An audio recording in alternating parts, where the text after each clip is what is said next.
د مور په رحم کې د ماشوم جنسیت یعنې چې ماشوم به نارینه او که ښځینه جنسیت لري دا پرېکړه څوک کوي، څنګه یې کوي او اصلا د دې پرېکړې رښتیا حقیقت څه شی ده. راځئ پر دې موضوع خبرې وکړو. خو مخکې تر دې چې پر خپله موضوع خبرې وکړو یوه دقیقه به د نارینه‌وو پر قهرماني خبرې وکړو. هغه دا چې زیاتره نه بلکې 99% مېرمنې د دې په خاطر تهدیدېږي او د ژوند د تړون د ماتېدلو ګواښ ورته کېږي چې ستا ولې لورانې پیدا کېږي، که بل وار دې لور پیدا کړل نو زه طلاق درکوم او دا رقم شل نورې خبرې. دا چې زیاتره خلک د لور اولاد څخه کرکه لري مګر دې خبرې ته فکر نه کوي چې زه خو مې د پلاره نه یم پیدا سوی، زه خو هم د خپلې مور څخه پیدا سوی یم. او که ټول خلک یوازې نارینه اولاد پسې لاسونه راپورته کړي او نارینه اولادونه غواړي نو آیا د دې معنا دا ده چې الله پاک جل جلاله دنیا یوازې د نارینه‌وو لپاره پیدا کړې ده او مېرمنې بې معنا دي؟ خو یا داسې نه ده، الله پاک جل جلاله دنیا د نارینه او ښځینه دواړو لپاره پیدا کړې ده.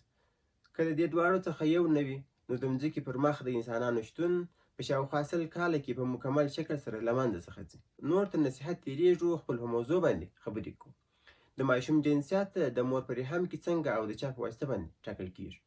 کله چې د مور د تخمدانې او وري څخه تخمه تولید او ازاده سي نو په دې وخت کې د فالوپین ټیوب د پیمبریا یا ګوتو ته ورته ساختمانونو په واسطه دغه ازاده سوې تخمه پیک اپ او اخیستل کېږي او د فالوپین ټیوب تر امپوله تر برخې پورې رسول کېږي.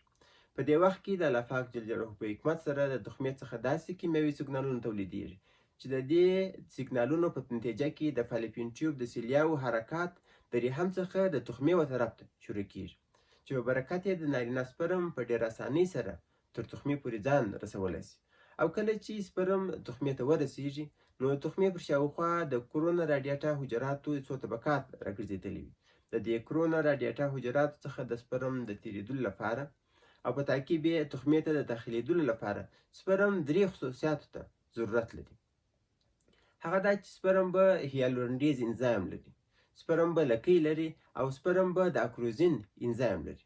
لومړی سپرم د هیالورونډیز انزایم تر تاثیر لاندې په دغه طبقاتو کې د ځان لپاره لار جوړوي. مطلب دا چې دغه طبقات چې پر تخمه راګرځېدلي دي د دغه طبقات تخریبوي. دوم د خپلې لکۍ د حرکت په واسطه د هګۍ یا تخمې دیوال ته ځان رسوي. او دریم د هغه څخه وروسته کله چې سپرم د هګۍ پلازما ممبران ته راسي نو د پلازما ممبران څخه لاندې یوه بله غشا وجود لري چې ورته د زونه فولیسوډا غشا وایي. د دغه غشا څخه چې سپرم تېرېږي د سپرم له سر څخه د اکروزین انزایم په نوم یو انزایم تولیدېږي چې په نتیجه کښې سپرم لومړی په دغه غشا کې د ځان لپاره لار جوړوي او بیا د دې لارې د تخمې داخل ته ننوځي. کله چې د دې ټولو مرحلو بعد سپرم د هګۍ داخل ته د ننوتلو قابلیت پیدا کړی نو مورني او پلرني کروموزومونه سره یوځای کېږي او دا هګۍ او سپرم دواړه په یوه حجره باندې بدلیږي او د هګۍ شاوخوا د زونه فولیسوډا غشا سختېږي تر څو نور سپرمونه هګۍ ته داخل نه سي چې دغې ټولې مرحلې ته فرټیلایزیشن وایي چې د پلار سپرم او د مور هګۍ سره یوځای کېږي او یوه حجره جوړوي چې بیا ورته زایګوټ وایي.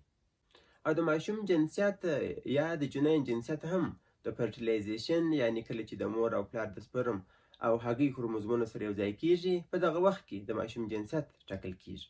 د نارینه‌وو دخوا بده نه وي چې د ماشوم جنسیت د نارینه د سپرم د ایکس او وای خصوصیت په لرلو سره ټاکل کېږي. کله چې د مور د هګۍ د کروموزومونو سره د پلار د سپرم کروموزومونه یوځای کېږي نو د مور ټول 23 کروموزومونه یوازې د ایکس په شکل سره وي او د پلار 22 کروموزومونه د ایکس شکل جوړښت لري او پاتې سو 23م کروموزوم. که چیرې د پلار د سپرم 23م کروموزوم د وای شکل ولري او د مېرمنې د 23م ایکس کروموزوم سره یوځای سي نو د ماشوم جنسیت نارینه ټاکل کېږي. ځکه چې د ایکس او وای کروموزومونو په شتون کې د ماشوم په وجود کې د نارینه خواص رابارزه کېږي. خو که چیرې د پلار د 23م کروموزوم هم د ایکس شکل ولري او د مېرمنې د 23م ایکس کروموزوم سره یوځای سي نو د ایکس کروموزومونو د شتون په نتیجه کښې په ماشوم کې زنانه خواص رابارزه کېږي. خلاصه دا چې یوازې پلار دی چې په واسطه د ماشوم جنسیت ټاکل کېږي. د ماشوم د جنسیت په ټاکلو کې مور په 100% کې 0.0% رول هم نه لري. خلاصه دا چې په هر حال باید د الله پاک جل جلاله شکرګزاره واوسېږو ځکه چې نارینه او ښځینه ټول د یو خدای جل جلاله بندګان دي. هیڅوک پر یو بل بهتري نه لري. بیا هم مننه کوم چې زموږ طبي سپارښتنې تعقیبوئ، نظر مو راسره شریک کړي او زموږ د فیسبوک پاڼه درسره خوښه کړئ او د خپل فیسبوک اکاونټ له لارې څخه د خپلو دوستانو سره زموږ ویډیوګانې شریکې کړئ.